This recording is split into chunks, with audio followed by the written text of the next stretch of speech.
নমস্কার বন্ধুরা, ডলি রন্ধনশালায় সবাইকে স্বাগত। আজকে তোমাদের সাথে শেয়ার করব মটরশুঁটির দারুণ একটা ইউনিক রেসিপি।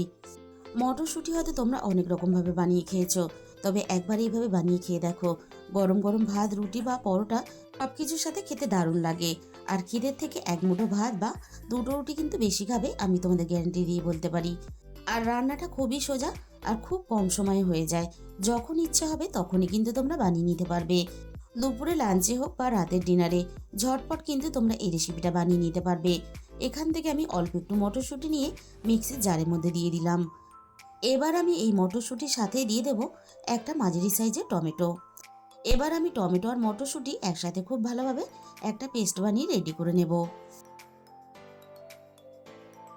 অল্প একটু জল দিয়ে আমি টমেটো আর মটরশুঁটি একসাথে বেশ ভালোভাবে ফাইন করে পেস্ট করে নিয়েছি।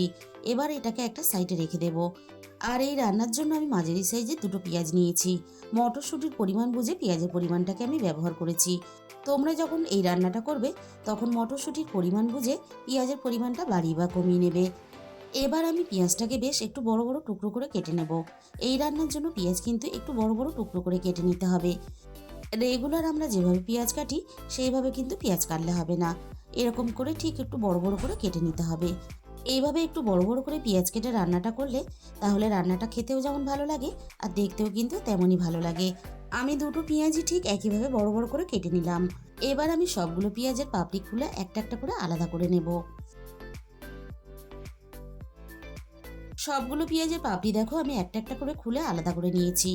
তাহলে চলো রান্নাটা আমি কিভাবে করেছি এবার সেটা দেখে নেওয়া যাক। আমি আগে থেকেই এই রান্নার জন্য কড়াইয়ের মধ্যে অল্প একটু জল গরম হতে বসিয়ে দিয়েছিলাম। এবার আমি জলের মধ্যে স্বাদ মতো অল্প একটু লবণ দিয়ে দিলাম। এবার আমি এই লবণ জলের মধ্যে মটরশুঁটিগুলোকে দিয়ে দেব। এবার আমি মটরশুঁটিগুলো মিনিট পাঁচেকের মতো হালকা একটু ভাপিয়ে নেব। হালকা একটু ভাপিয়ে নিলে তাহলে মটরশুঁটিগুলো খুব সুন্দরভাবে নরম হয়ে যাবে আর খেতেও ভালো লাগবে। মটরশুঁটিগুলো আমি বেশ ভালোভাবে ভাপিয়ে নিয়েছি, এর থেকে আর বেশি ভাপানোর দরকার নেই। এবার আমি সমস্ত ভাপানো মটরশুঁটিগুলো কড়াই থেকে নামিয়ে নেব।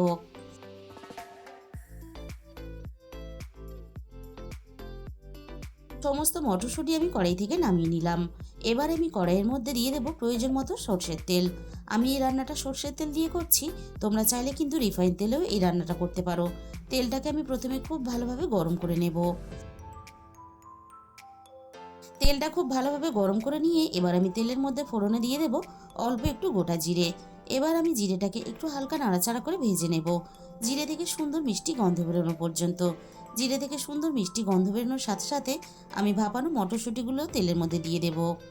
মটরশুঁটি যদি একটু ভেজে নিয়ে রান্নাটা করা হয় তাহলে রান্নার স্বাদটা কিন্তু অনেক বেশি ভালো হবে। তবে তোমরা না ভেজেও রান্নাটা করতে পারো। অল্প একটু ভেজে নিলে তাহলে রান্নার স্বাদটা অনেক বেশি ভালো হয়। মিনিট দুই তিনেকের মতো আমি মটরশুঁটিগুলো ভেজে নিয়েছি। এবার আমি সমস্ত কেটে রাখা পেঁয়াজগুলোকে দিয়ে দেব। পেঁয়াজের সাথেই আমি রান্নার স্বাদ মতো লবণটা দিয়ে দিলাম। এই সময় লবণটা দিলে তাহলে পেঁয়াজগুলো খুব তাড়াতাড়ি নরম হয়ে যাবে। এবার আমি পেঁয়াজ আর মটরশুঁটি একসাথে একটু নাড়াচাড়া করে ভেজে নেব। তবে খুব বেশি কিন্তু পেঁয়াজ ভাজা যাবে না, তাহলে কিন্তু পেঁয়াজগুলো অনেকটাই নরম হয়ে যাবে। পেঁয়াজের গায়ে একটা ভাজা সুন্দর মিষ্টি কালার আসা পর্যন্ত আমি পেঁয়াজগুলোকে ভেজে নেব। পেঁয়াজগুলো যাতে একটু তাড়াতাড়ি নরম হয়ে আসে তার জন্য আমি কড়াইটা একটু ঢাকা দিয়ে দিলাম। মিনিট খানেকের মতো আমি কড়াইটা ঢাকা দিয়ে দিয়েছিলাম। এবার আমি কড়াই থেকে ঢাকাটাকে সরিয়ে নেব। খুব বেশিক্ষণ কিন্তু ঢাকা দিয়ে রান্নাটা করা যাবে না, তাহলে পেঁয়াজগুলো অনেকটা বেশি নরম হয়ে যাবে। পেঁয়াজের গায়ে দেখো একটা সুন্দর মিষ্টি ভাজার কালার চলে এসেছে, এর থেকে আমি আর ভাজবো না। এবার আমি এখানে দিয়ে দেবো 1 চামচ আদা রসুন বাটা। এবার আমি আদা রসুন বাটাটা নাড়াচাড়া করে খুব ভালোভাবে কষিয়ে নেব, আদা রসুনের কাঁচা গন্ধটা চলে যাওয়া পর্যন্ত। আদা আর রসুনটা আমি বেশ ভালোভাবে কষিয়ে নিয়েছি। এবার আমি পেস্ট করে রাখা মটরশুঁটি আর টমেটোটা দিয়ে দিলাম। আর সাথেই আমি মিক্সির বাটি দিয়ে অল্প একটু জল দিয়ে দিলাম। অল্প একটু মটরশুঁটি যদি এইভাবে পেস্ট করে দেওয়া হয় তাহলে রান্নাটাও যেমন খেতে ভালো লাগবে, তেমনই কিন্তু রান্নার গ্রেভিটাও বেশ গাঢ় হবে। মিনিট খানেকের মতো আমি সবকিছু একটু নাড়াচাড়া করে নিলাম। এবার আমি এক একে রান্নার গুঁড়ো মশলাগুলো দিয়ে দেব। প্রথমে আমি দিয়ে দিলাম রান্নার প্রয়োজন মতো হলুদের গুঁড়ো, আর সাথেই আমি এখানে দিয়ে দেব ঝালের জন্য লঙ্কার গুঁড়ো। তবে ঝালের পরিমাণটা অবশ্যই নিজেদের স্বাদ মতো ব্যবহার করবে। এবার আমি রান্নার মধ্যে দিয়ে দিলাম 1 চামচ ধনে গুঁড়ো, আর রান্নার কালারটা ভালো আসার জন্য দিয়ে দেব অল্প একটু কাশ্মীরি লঙ্কার গুঁড়ো। এই রান্নাতে জিরে গুঁড়ো ব্যবহার করার প্রয়োজন নেই। এবার আমি দিয়ে দেব 1/2 চামচ গরম মশলার গুঁড়ো। এবার আমি সবকিছু মশলার সাথে নাড়াচাড়া করে বেশ ভালোভাবে একটু সময় নিয়ে কষিয়ে নেব। আর মশলা যত ভালোভাবে কষাবে রান্নার স্বাদ কিন্তু তত বেশি ভালো হবে। আমি সবকিছু একসাথে নাড়াচাড়া করে মিনিট 5-6 মতো বেশ ভালোভাবে কষিয়ে নিয়েছি। এর থেকে বেশি আর কষানোর দরকার নেই। এবার আমি রান্নার মধ্যে অল্প একটু প্রয়োজন মতো জল দিয়ে দেবো গ্রেভির জন্য।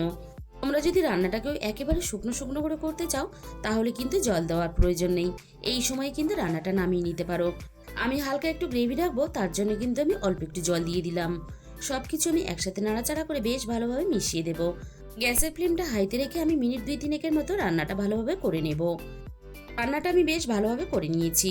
আর এরকম হালকা একটু গ্রেভি রেখে কিন্তু আমি রান্নাটা নামিয়ে নেব। তা না হলে রান্নাটা ঠান্ডা হয়ে যাওয়ার পরে অনেকটাই কিন্তু গাঢ় হয়ে যাবে।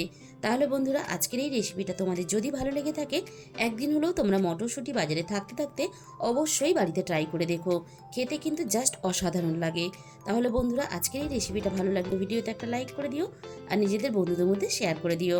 আর যে সমস্ত নতুন বন্ধুরা এখনো পর্যন্ত আমার চ্যানেলটা সাবস্ক্রাইব করনি, এরকম নতুন ঘরোয়া সহজ রেসিপি পেতে আমার চ্যানেলটা সাবস্ক্রাইব করে আমার পাশে থাকার অনুরোধ রইল।